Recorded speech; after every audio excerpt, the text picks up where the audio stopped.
dan juga strategi pembangunan Kota Bau-Bau dalam rangka mengisi rencana pembangunan jangka panjang 20 tahun ke depan sampai 2045. Baiklah, akan saya skematisasi penyajian ini. Yang pertama nanti akan sedikit mungkin resume dari visi Indonesia Emas 2045, karena ini nanti akan menjadi acuan kita semua. Kemudian ada isu perkotaan yang sekarang ini kita hadapi, dan juga ingin saya memaparkan kurva S Bau-Bau dari waktu ke waktu, mulai mekar tahun 2021 sampai hari ini, dan juga ada kearifan-kearifan barangkali yang perlu kita pikirkan bersama dan catatan dulu. Baiklah, saya mulai dari yang pertama, visi Indonesia Emas 2045. Tadi saya kira dengan video singkat tadi kita sudah punya gambaran bahwa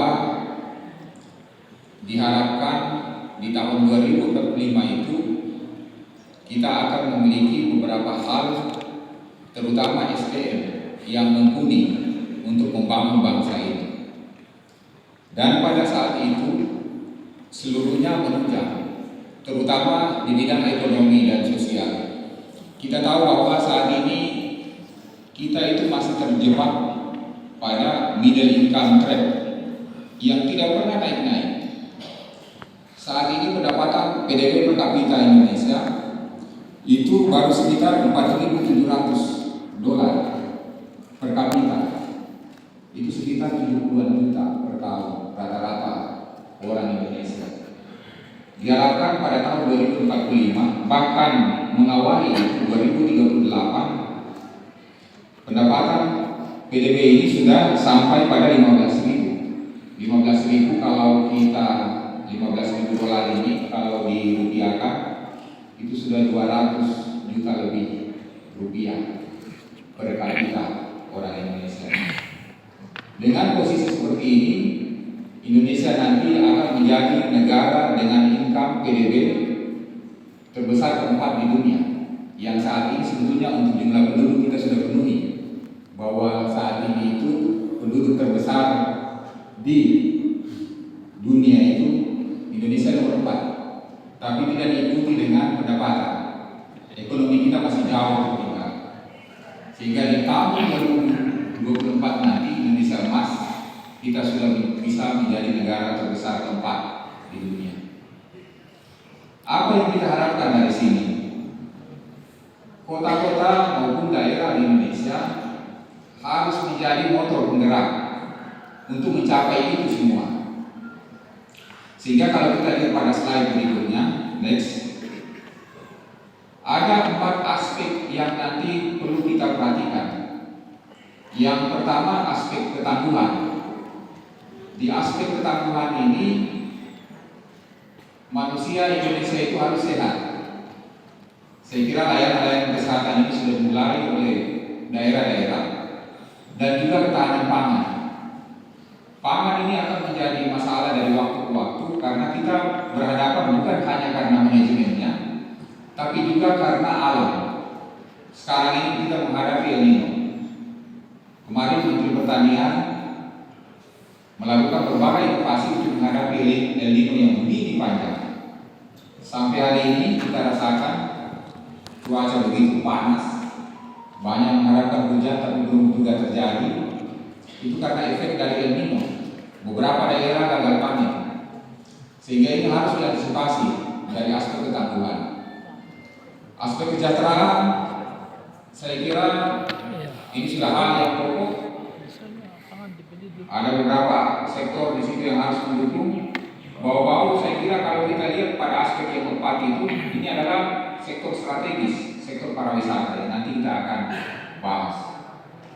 Aspek inklusivitas, tentu saja masalah-masalah sosial harus ditangani. Dan yang terakhir itu adalah aspek lingkungan atau keberlanjutan. Kita sekarang sudah mulai dengan dekarbonisasi industri, di mana emisi karbon itu bisa dikurangi oleh industri. Coba kita lihat Jakarta sekarang. Jakarta hari ini adalah kota terpolusi nomor 1 di dunia. Orang-orang di Jakarta kalau pulang batu-batu, kita ini kan tidak biasa dengan suasana yang seperti itu. Dekarbonisasi ini harus segera dilakukan. Kalau kita di kota-kota kecil, tentu saja pengawalan terhadap industri itu harus sudah bisa dimulai. Dan juga penggunaan EBT, energi baru dan terbarukan. Next, saya kira kita lanjut pada berikutnya, slide berikut. Ya, sekarang ini untuk wilayah-wilayah perkotaan di Indonesia, kita menghadapi ada beberapa kelompok isu. Isu terkini di wilayah perkotaan ini ada beberapa yang ingin saya sebutkan pada kesempatan ini, yang barangkali yang harus kita pikirkan untuk penulisan rencana pembangunan jangka panjang hingga 2045. Next slide berikutnya. Yang pertama adalah slow recovery. Kayaknya recovery ini begitu lambat setelah pandemi. Meskipun memang sudah dipush di beberapa sektor, tapi masih agak lambat. Kita ini baru sembuh dari sakit yang panjang, 2 tahun lebih kita menderita. Kemudian aspek globalisasi, yang dimana penetrasi pasar global itu begitu kencang. Buah yang dari bawah-bawah ini saya kira tidak semuanya dihasilkan oleh petani-petani lokal, tapi itu adalah yang berasal dan berbagai tempat, bahkan banyak yang dari luar negeri. Pertumbuhan antar kota dan hinterland yang tidak seimbang sehingga menciptakan masalah-masalah baru. Ancaman kebencanaan perubahan iklim yang sekarang ini kita alami, dan juga isu-isu klasik tadi sudah disebutkan, polusi, kemudian ketertiban, keamanan. Ini yang terus kita akan hadapi. Dan apa yang akan terus dihadapi oleh kota Bogor? Kalau kita lihat dari berbagai fenomena, yang pertama ini yang perlu kita pikirkan untuk naskah ini adalah ruang semakin sempit kita rasakan. Bogor tidak bisa mengekspansi luas wilayahnya kemana-mana karena wilayah sekitarnya adalah milik wilayah administrasi sekitarnya, sehingga ruang tetap kita rasakan semakin efektif. Sementara jumlah penduduk bertambah. Tadi Pak Wali Kota sudah menyampaikan dalam pidato bahwa di tahun 2045 itu penduduk Bogor sudah 200 juta lebih. Nantinya seperti apa ini manusia yang banyak ini untuk akan ditampung di wilayah yang dengan keterbatasan luasan yang seperti ini? Kalau nggak salah luas kota Bogor itu 1.000 hektar ya, sekitar itu. Ini angka yang tetap yang akan tidak bertambah, sehingga kebutuhan ruang begitu meningkat, belum lagi dengan gaya hidup kita yang setiap rumah tangga itu ingin memiliki 2-3 rumah dengan halaman yang luas-luas. Mereka yang berduit tidak memberi kesempatan kepada mereka yang kurang mampu. Ini harus dipikirkan. Kemudian masalah kedua adalah perumahan dan kawasan-kawasan pemukiman yang masih dalam kategori kumuh. Kita masih dapatkan di mana-mana. Meskipun tadi sudah disebutkan bahwa apalagi mata ini begitu susahnya, saya belum sama-sama mengawal Bapak Wali Kota pada saat itu untuk survei di sini di batu daerah berbatuan seperti ini. Banyak masyarakat yang mengatakan bahwa untuk apa itu di sana itu batu-batu itu, banyak ular di sana itu. Tapi Pak Wali pada saat itu berhasil membangun kawasan ini, dan sekarang ini kita rasakan semua ini. Kita keliling tadi begitu tumbuh perumahan di sekitar ini. Ini adalah untuk membuka ruang-ruang dan mengendalikan pertumbuhan yang selama ini kita berada di sekitar pelabuhan dan pasar lama. sana masalah kekumuhan yang tidak pernah selesai. Kemudian yang berikutnya kinerja sektor basis dan sektor strategis yang harus dikelola dengan baik. Ada perbedaan antara sektor basis dan sektor strategis. Kalau sektor basis itu kita lihat dari PDRB kita yang selama ini bahwa itu kuat apa sih? Yang paling kuat sekarang ini adalah perdagangan eceran dan lain-lain, tapi belum tentu itu strategis untuk masa depan. Karena banyak hal-hal strategis yang nanti kita bisa kelola dan itu harus bisa melalui kajian yang nanti akan kita bicarakan. Lingkungan juga akan menjadi permasalahan yang besar ke depan. Kota-kota dengan ruang yang sempit, dengan jumlah penduduk yang begitu bertambah cepat, ini akan menjadi masalah tersendiri untuk lingkungannya. Masalah sanitasi, persampahan, ruang-ruang terbuka hijau semakin berkurang karena diinvasi oleh penduduk. Kalau perizinan-perizinan tidak diatur dengan baik, ini akan menjadi masalah sendiri. Ada indeks kualitas lingkungan hidup.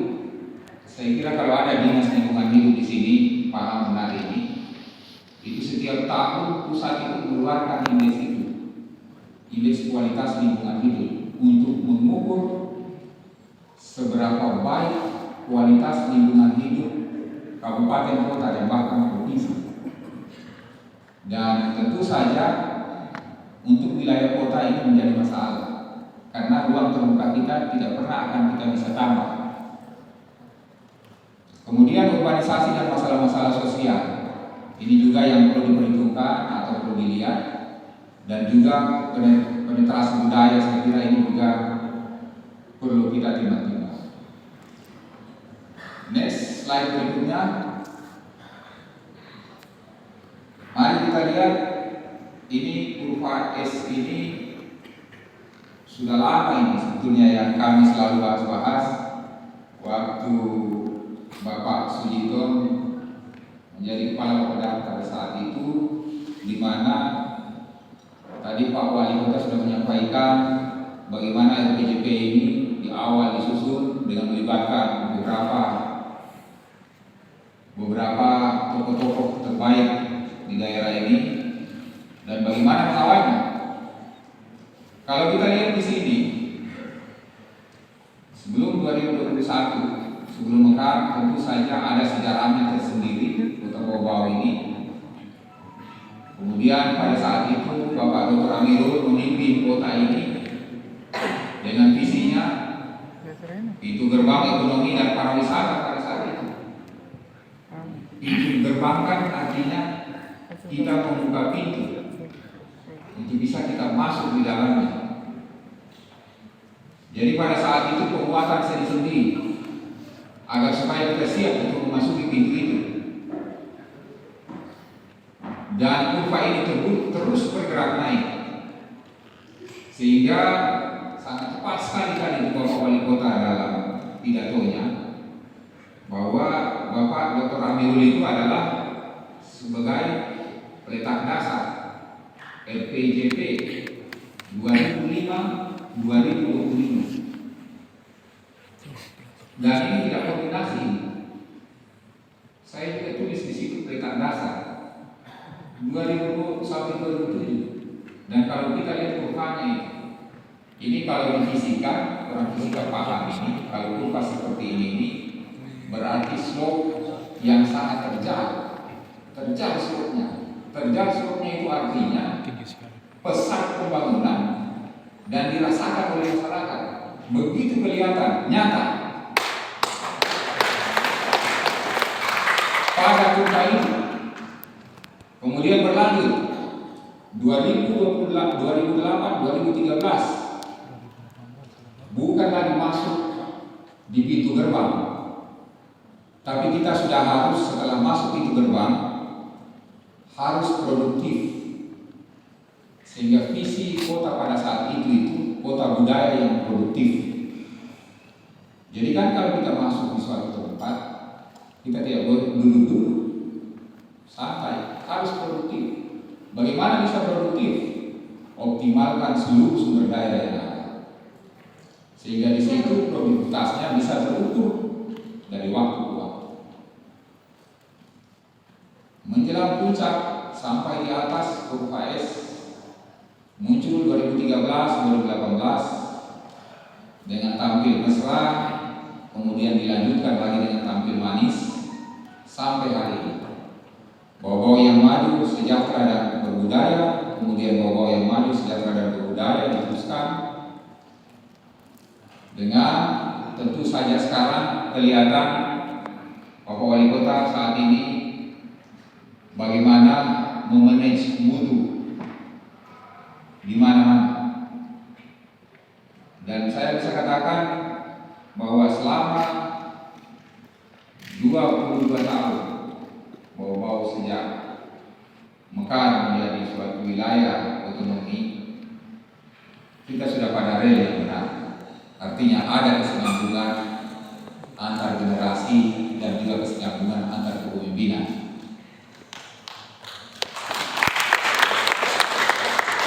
Kita menunggu 2014-2019, tanda tanya besar. Apa yang harus kita isi? Dimulai dengan episode pertama inilah 2024 sampai 2029. Ini nanti kita akan mulai dengan episode pertama untuk RPJP 2045. Lanjut, masih ada waktu. Lanjut lagi. Oke. Kalau kita lihat perjalanan Kota Bau untuk 10 tahun terakhir, kita flashback. Jadi kalau kita lihat di situ PDB kita buat yang pertama itu konstruksi, karena akibat dari lajunya pembangunan tadi yang diperlihatkan dalam kurva.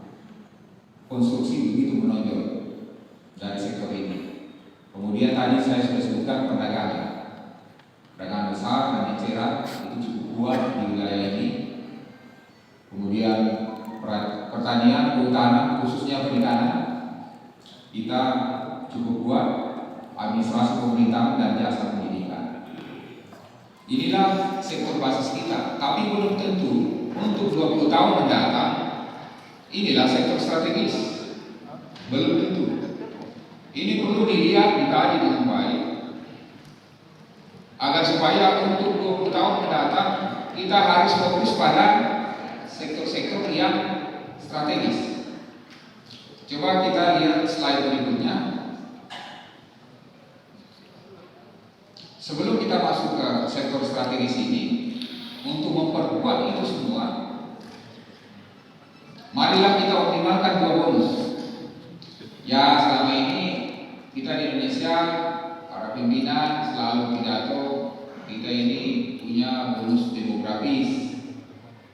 Tadi Pak Wali sudah dalam pidato beliau juga itu bonus demografis. Penduduk cukup banyak dengan usia produktif tadi bahkan sudah sampai 60%. Sosial budaya kita begitu kuat. Tapi biasanya bonus demografis ini hanya bisa dikatakan sebagai suatu bonus kalau demografinya atau SDM-nya itu berkualitas. Agar supaya bisa berkualitas, doronglah sektor pendidikan. Sekarang Pak Wali lagi akan mengembangkan suatu kawasan Makida, di mana ini pernah dibahas yang lalu. Makida ini adalah suatu pusat atau suatu kawasan yang akan difokuskan menjadi kawasan pendidikan yang terintegrasi, di mana Kota Bau ini untuk mendukung Kota Bau yang selama ini sudah dikenal sebagai kota pendidikan. Dan kedepannya, insya Allah ini harus diperkuat untuk PJP. Kemudian bonus geografis yang begini banyak, yang selama ini kita bicarakan, posisinya begitu kuat sebagai simpul perdagangan, pergerakan arus barang dan manusia di kawasan ini. Setelah Makassar, orang akan menyebut Bau. keindahan alam, tipologi teluk, klaster, tandus suhu terbagi dengan jelas, keindahan alam yang begitu.